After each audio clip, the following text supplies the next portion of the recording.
Noite alvinegra nas quartas de final da Libertadores, pessoal. Vou te contar tudo sobre o que foi Botafogo e São Paulo, falar um pouquinho também sobre Atlético Mineiro e Fluminense, duelos entre brasileiros pelas quartas de final. E agora temos nossos dois primeiros finalistas brasileiros nas semi da Libertadores, pessoal. Lembrando também que a gente pode ter o Flamengo que joga logo mais contra o Penharol, pode ser o terceiro brasileiro que vai também ter a oportunidade de disputar as semi da Libertadores contra o River Plate, Atlético Mineiro e Botafogo. Pessoal, duelo de quartas de final muito interessante. Tivemos grandes jogos, tivemos a vitória do Galo por 2-0 sobre o Fluminense e tivemos o grandíssimo jogo entre São Paulo e Botafogo, né, pessoal? 1-1. Palmeiras já havia sido eliminado pelo Botafogo nas oitavas de final. Galera, jogo muito interessante. Vou começar falando então um pouquinho sobre São Paulo e Botafogo. E vamos começar falando então pelo time que venceu, pelo Botafogo, pelo Alvinegro Carioca, que pela primeira vez em sua história, nessa nova fase, nesse novo modelo de Libertadores, chega a umas semifinais. Já são muitos e muitos anos sem conseguir ter chegado nesse feito expressivo. E a gente já pode dizer que talvez seja a maior campanha do Botafogo em uma Libertadores. O time passou em segundo na fase de grupos, mas também teve todo um percalço durante o caminho, né? Passou na fase da pré-Libertadores, fez grandes jogos, eliminando, por exemplo, o Bragantino, um jogo fora de casa, eliminou o Palmeiras nas oitavas de final em um jogo fora de casa, e novamente fora de casa enfrenta o São Paulo e elimina a equipe paulista.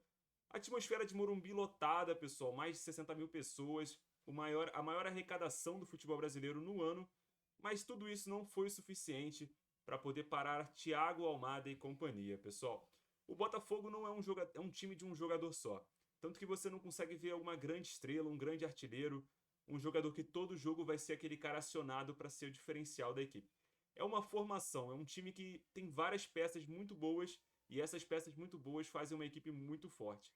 E mostrou a sua força no primeiro tempo diante do São Paulo na noite de quarta-feira. A equipe do Botafogo foi muito superior no primeiro tempo, principalmente com marcação muito forte em cima. Até o momento do primeiro gol, o São Paulo praticamente não conseguia criar oportunidades. E em uma dessas saídas de bola que o Botafogo pressionou, o Luiz Gustavo acabou fazendo um erro e o Botafogo não bobeou. O Savarino fez uma boa jogada de linha de fundo, cruzou. Na verdade, não cruzou, né? Finalizou. O Rafael acabou dando uma espalmada para frente. Não foi uma. Acho que talvez ele tenha uma falha ali do Rafael. Vamos falar um pouquinho do Rafael também, que foi muito mal nos pênaltis, tá, pessoal? Espalmou para frente. Thiago Almada estava ali perto e deu uma cabeçada pro gol para poder garantir o 1-0 do Botafogo.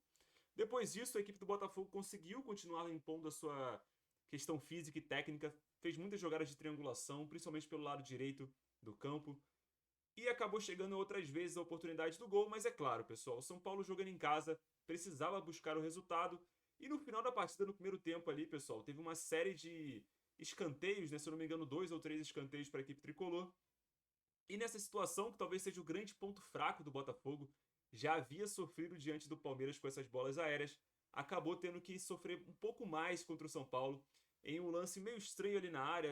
Até os comentaristas e os narradores na hora não sabiam dizer se o pênalti havia sido marcado por um toque de mão do Bastos ou então do zagueiro Barbosa, mas acabou que teve o pênalti e acabou que o pênalti não influenciou tanto na partida.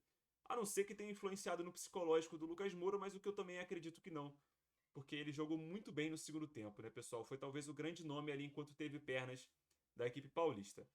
O Lucas acabou perdendo, nunca havia perdido um pênalti na sua carreira em tempo de jogo, né, pessoal?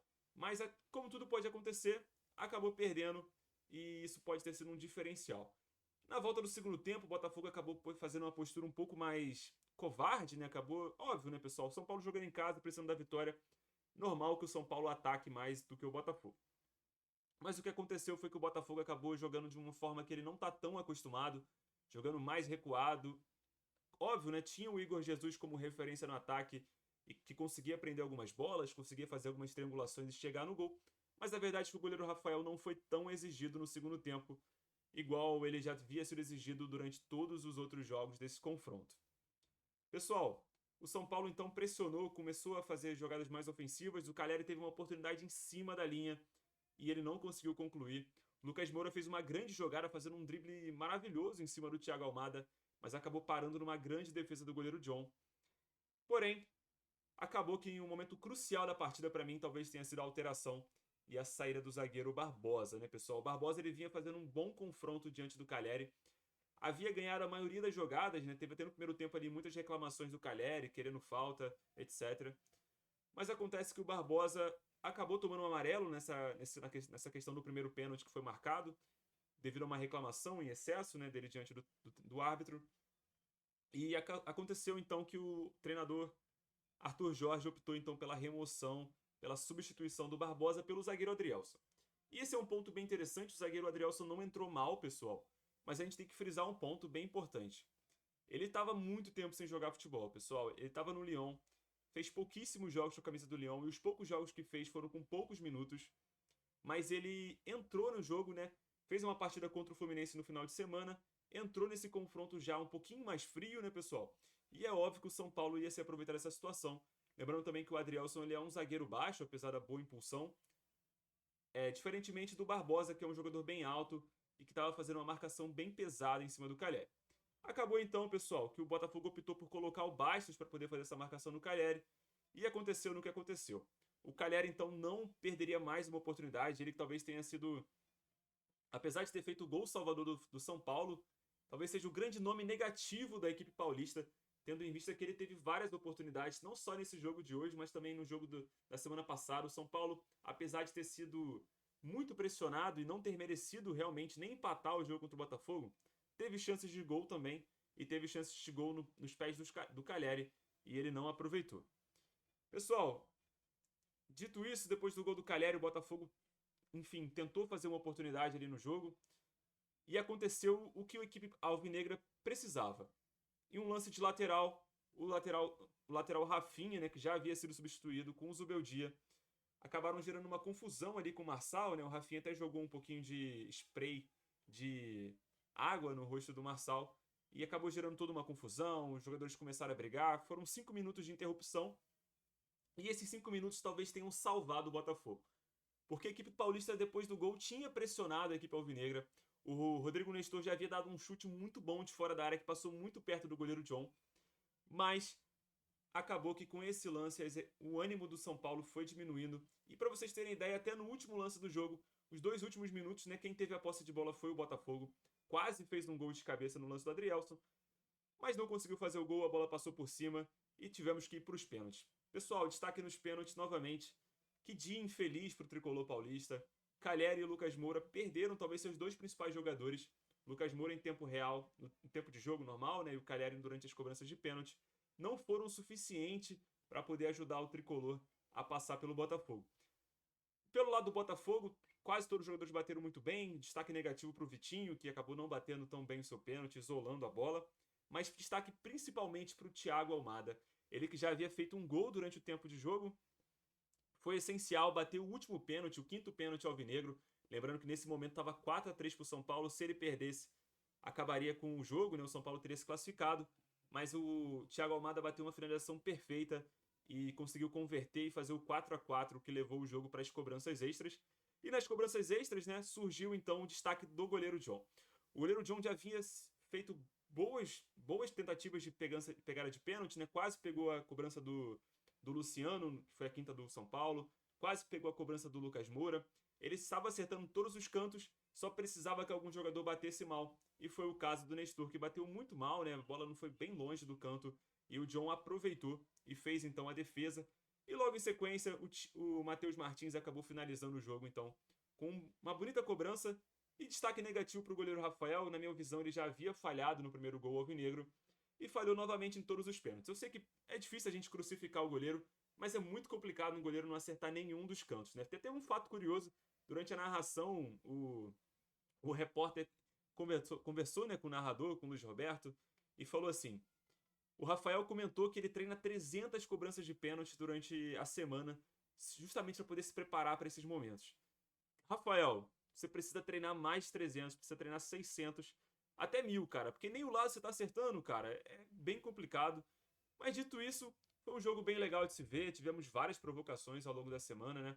O São Paulo já havia levantado essa bandeira do tradição não se compra, fazendo uma referência à questão do Botafogo ter sido comprado pela SAF do John Textor. E tivemos também um evento para os mais supersticiosos, né, pessoal? Talvez a noite do São Paulo já tenha começado ruim durante todo o dia, né? Já havia tido um acidente com um dirigível que sobrevoava a cidade de São Paulo, a cidade de Osasco, que caiu, né? O dirigível dizia "Vamos São Paulo", e acabou que aconteceu a mesma coisa pro tricolor paulista que aconteceu com o dirigível, né? Ambos caíram. É isso, pessoal. Esses foram os meus comentários aqui em relação ao jogo entre São Paulo e Botafogo. Parabenizar as duas equipes. Acho que o São Paulo conseguiu fazer um grande confronto, até mais equilibrado do que o jogo contra o Palmeiras. Porque o Palmeiras, lembrando, pessoal, se não fosse aqueles 10 minutos finais ali de jogo, o Botafogo teria passado com um sonoro 4-1 diante do Palmeiras no agregado. O que não aconteceu nesse confronto contra o São Paulo, que apesar da postura defensiva no primeiro confronto, conseguiu se sair muito bem diante do Alvinegro Carioca.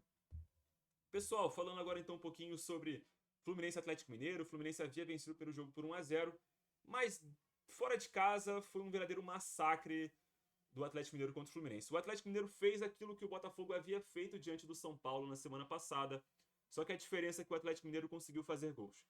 E conseguiu fazer gols na estrela de Daverson, pessoal.